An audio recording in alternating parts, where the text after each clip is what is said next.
Hello and welcome to the Storm of Scripture. Today we're going to continue our deep dive look at Matthew chapter 24 by considering the end of verse 3.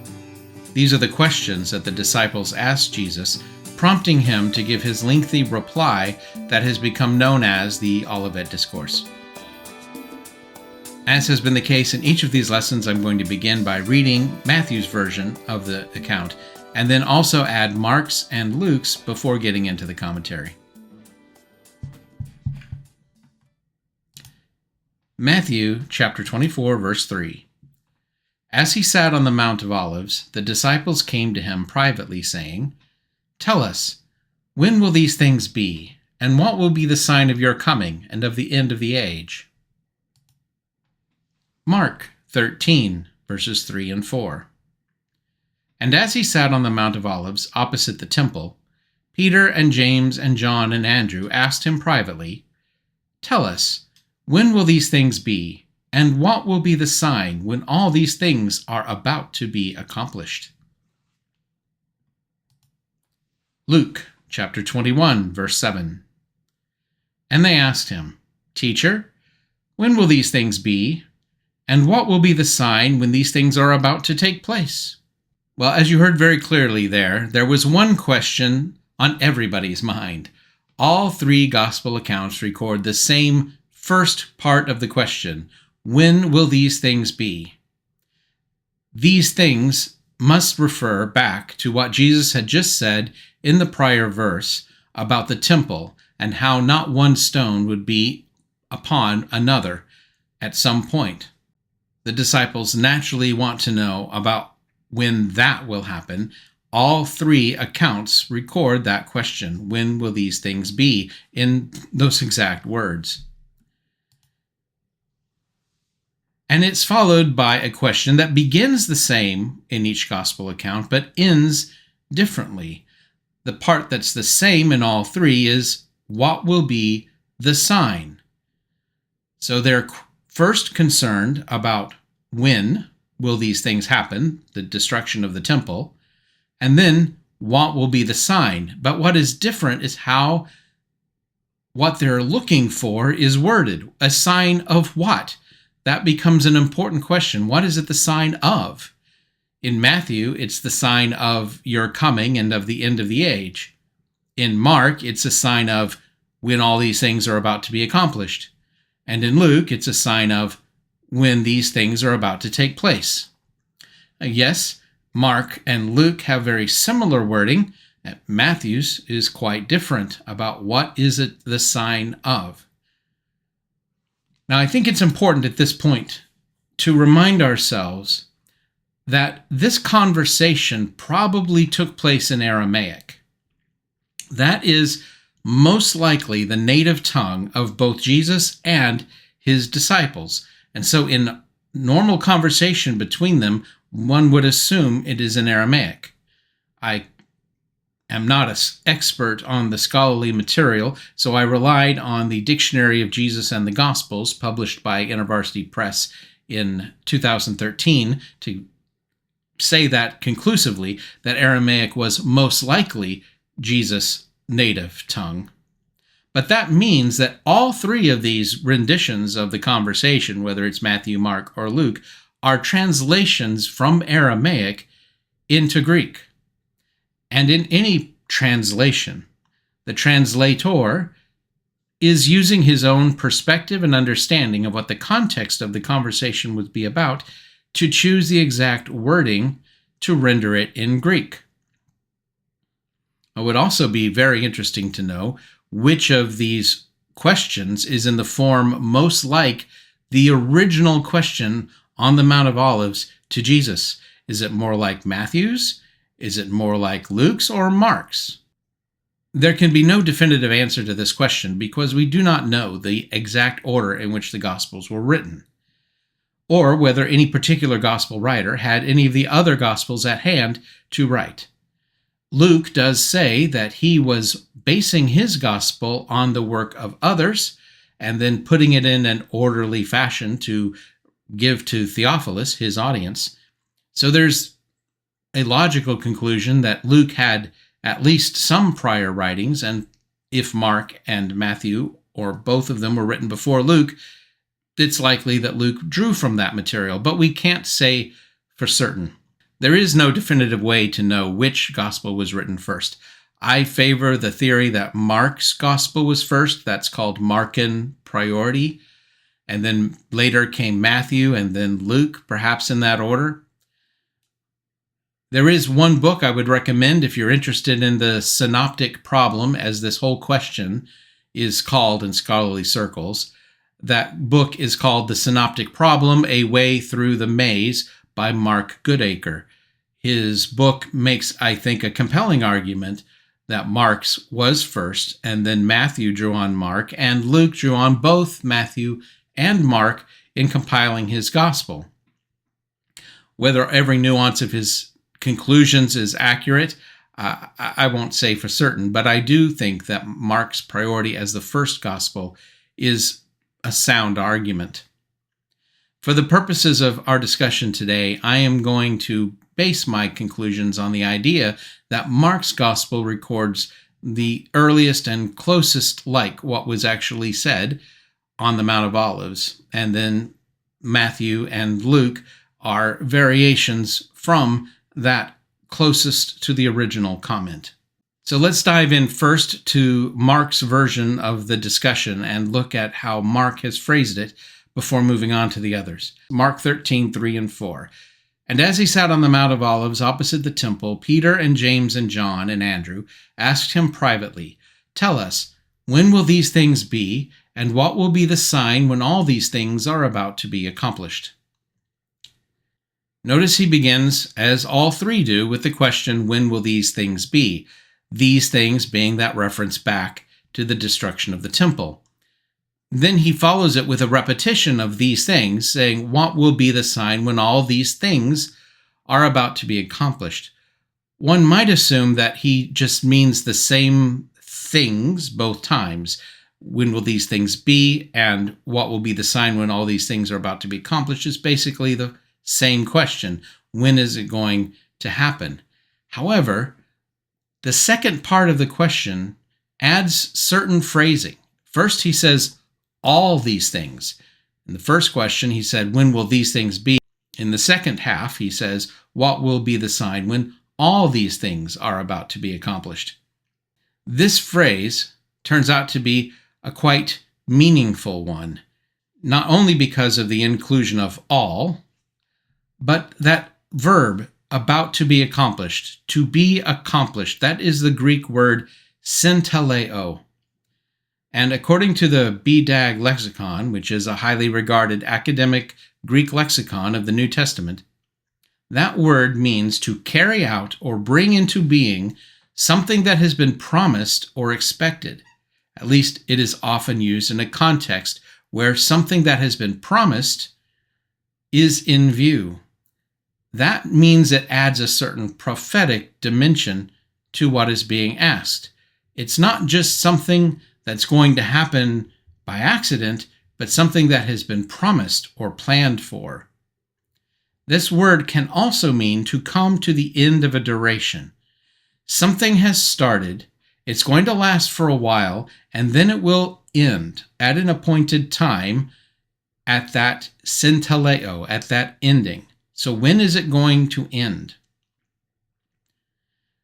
Now it's interesting to note, in the context of something being promised in a kind of prophetic context, and looking at how long something is going to last through a duration, that the almost exact wording in Greek appears in the book of Daniel in chapter 12, verse 7. Let's read that together. Daniel chapter 12, verse 7. And I heard the man who was clothed in linen, who was above the water of the stream, and he raised his right hand and his left hand to heaven, and he swore by the one who lives forever that an appointed time, appointed times, and half an appointed time would pass when the shattering of the power of the holy people would be completed. Then all these things would be accomplished. The wording here in Daniel chapter 12 of an appointed time, appointed times, plural, and half an appointed time is that this is a cryptic reference to 3.5 years, a number that pops up multiple times in the book of Daniel. One of the most prominent contexts where the 3.5 pops up is in the 70 weeks of Daniel chapter 9, verses 24 through 27. And there are various ways to interpret those 70 weeks. The way I understand them is that there are 7 weeks of years, the first 7 weeks of years of the 70, is the time between Jeremiah's prediction of the end of the Babylonian exile and then the decree of Cyrus, which ends that exile and lets the Jews return. The next 62 weeks of years is the time that passes between the return from exile and the days of Antiochus IV, and the last week would refer to the rule of Antiochus IV, with a 3.5-year period, described in the vision as half a week, during which the temple was pillaged and desecrated before being rededicated and returned to the worship of Yahweh.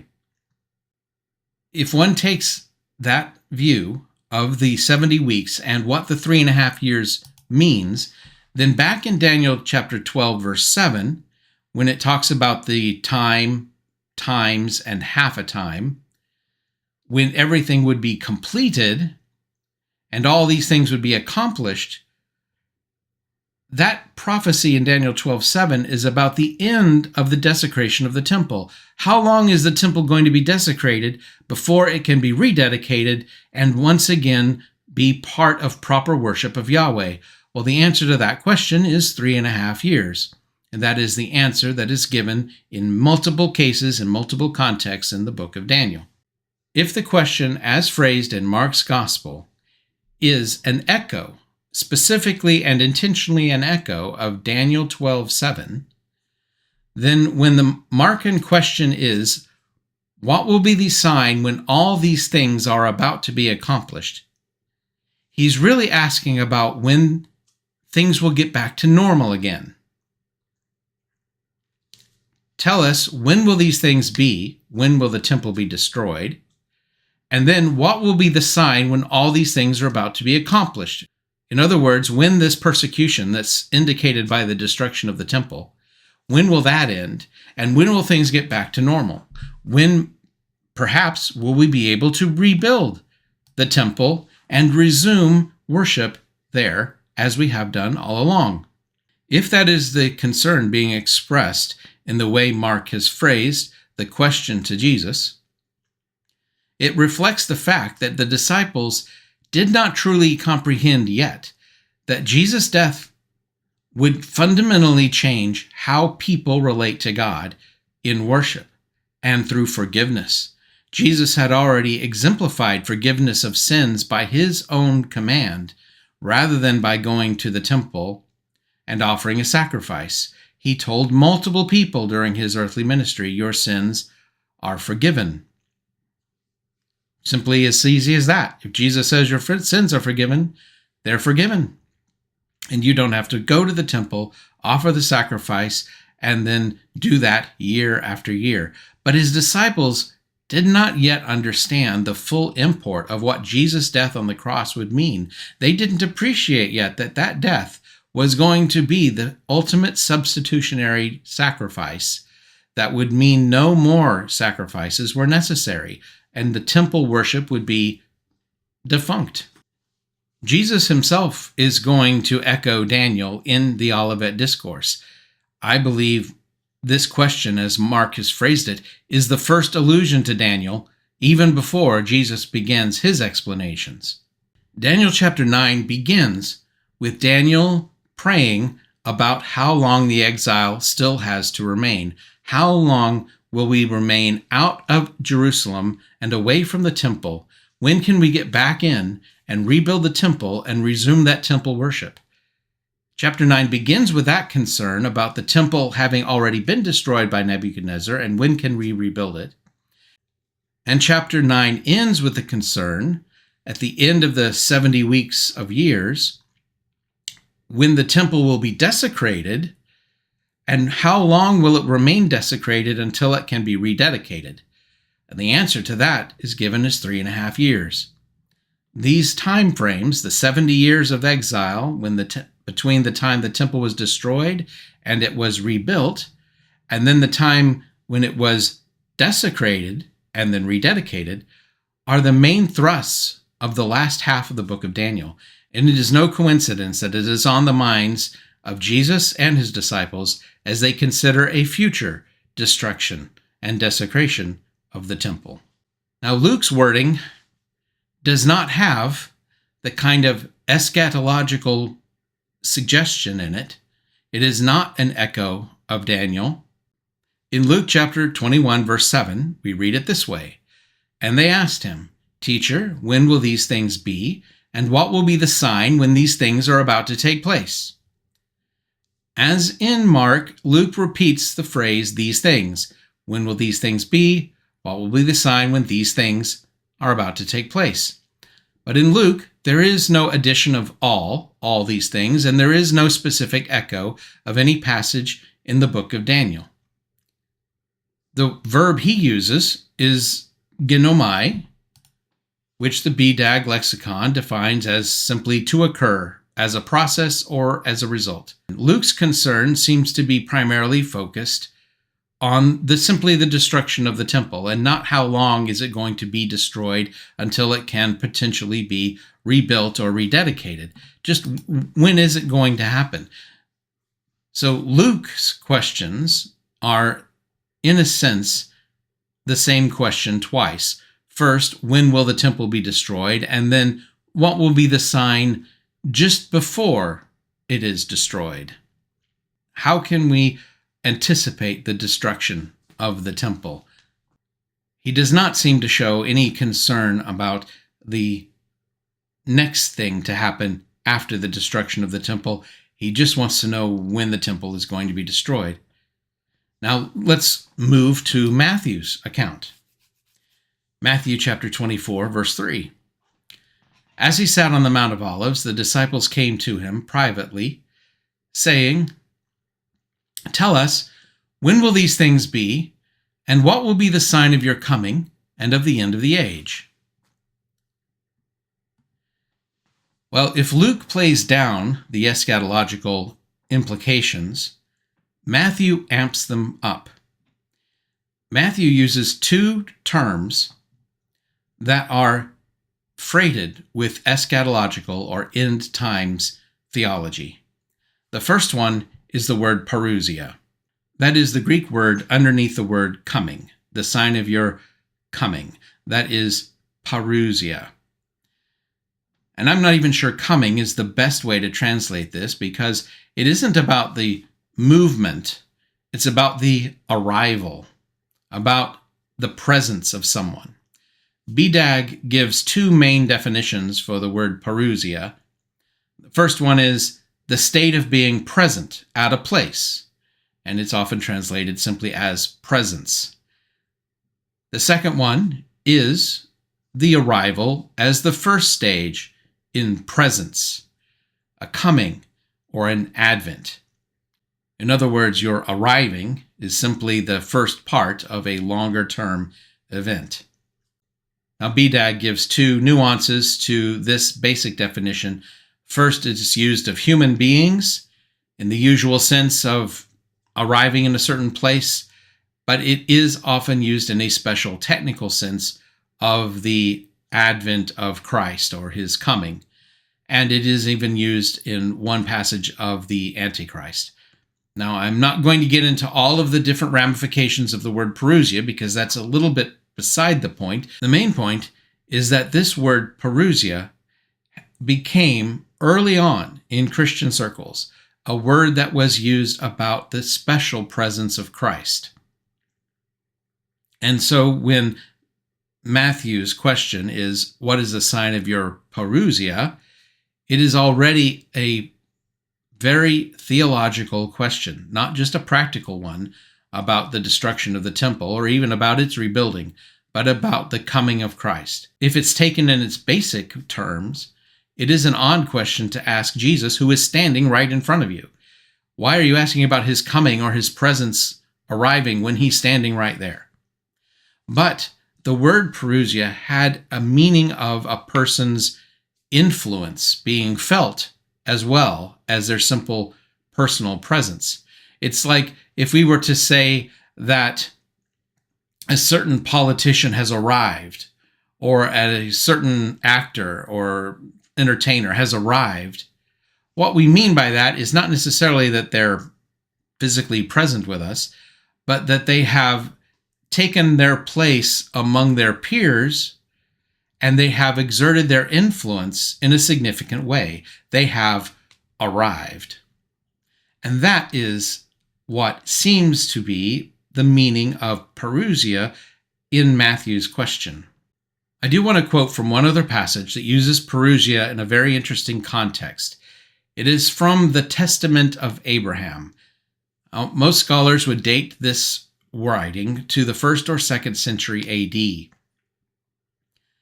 And even though it may have Jewish roots, the form that we have it in now was probably influenced by Christian thinking.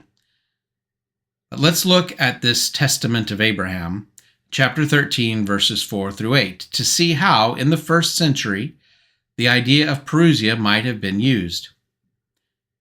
It says this: He, that is God, gave him, and that's a reference to Abel, God gave Abel judgment, to judge the world until his great and glorious Perusia.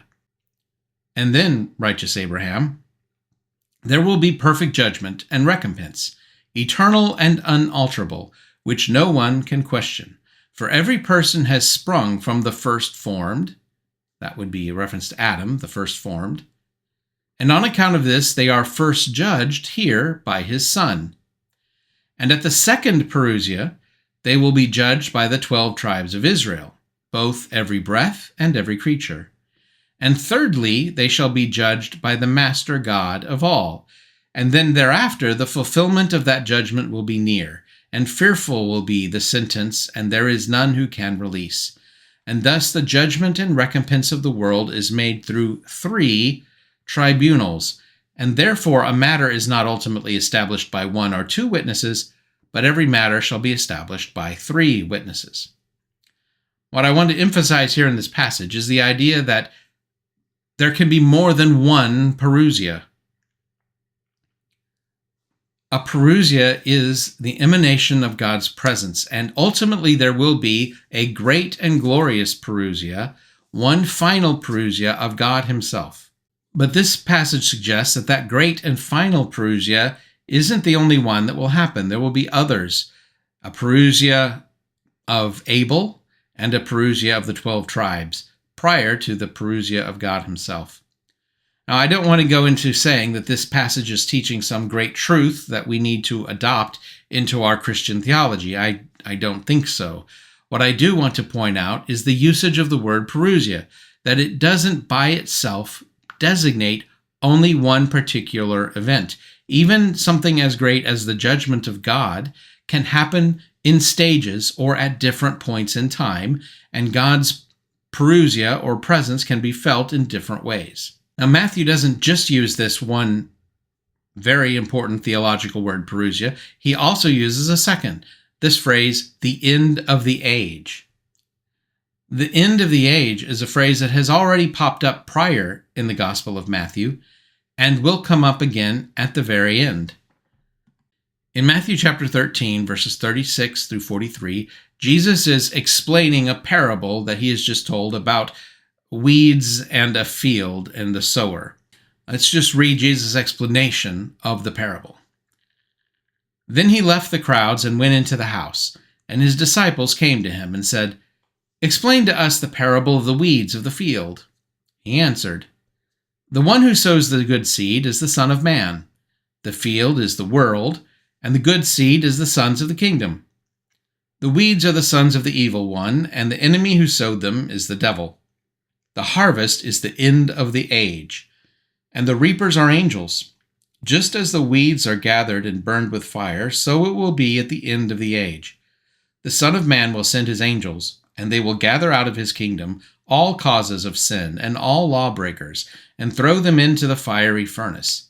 In that place there will be weeping and gnashing of teeth. Then the righteous will shine like the sun in the kingdom of the Father. He who has ears, let him hear. I have a sneaking suspicion we will be coming back to this parable and Jesus' explanation of it as we continue to walk through the Olivet Discourse. But my point here is simply that the phrase, the end of the age, is something that Jesus has mentioned already in his teaching. And so when Matthew phrases the question on the Mount of Olives, what will be the sign of the end of the age, that is definitely a designation of that end point when things will change permanently and God will establish a permanent rule. When Matthew uses this phrase again at the end of his gospel, it is at the end of the Great Commission. Look at Matthew chapter 28, verses 19 and 20. Therefore go and make disciples of all the nations, baptizing them in the name of the Father and of the Son and of the Holy Spirit, teaching them to observe everything I have commanded you. And behold, I am with you all the days until the end of the age. This phrase, the end of the age, is not only the end of the Great Commission, it is the end of Matthew's gospel. The last word is this reference to the end of the age. As Matthew phrases the question, it is not just a question about when will the temple be destroyed, and it's not even a question of when the temple might be rebuilt. Matthew's form of the question reflects an awareness that when this all happens, the next thing to come isn't a restoration of what has come before, but something brand new. I would paraphrase Matthew's question form as this: what will be the sign that you are about to establish your eternal kingdom? That is what is happening when Christ's parousia comes again and when the end of the age arrives. I feel it is pretty likely that all three of these nuances on the question were running through the disciples' heads. At least some of them were wondering, just when are you talking about the temple being destroyed? As Luke would phrase it, just give us some idea of what we should look for before the temple is razed to the ground and not one stone is on another.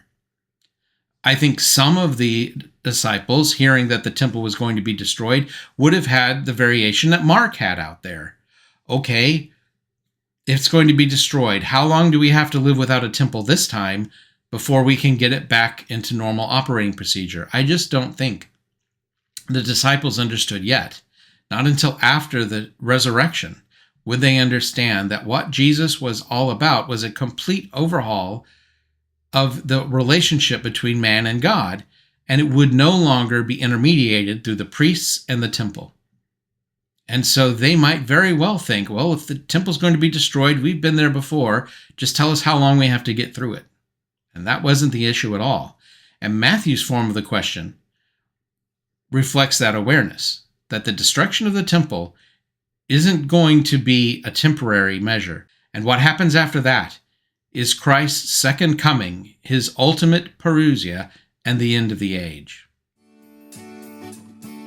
As we continue to walk through the Olivet Discourse, I hope that we will keep these forms of the questions in mind, and they may help us understand some of the other differences that we will find along the way as Jesus unfolds his teaching about the end times and the day of the Lord. Thank you for joining me today as we unwrap the treasures in Matthew chapter 24 and the parallels in Mark and Luke. I look forward to our next opportunity to walk through our deep dive in Matthew and the Olivet Discourse. Until we meet again, may the Lord be with you.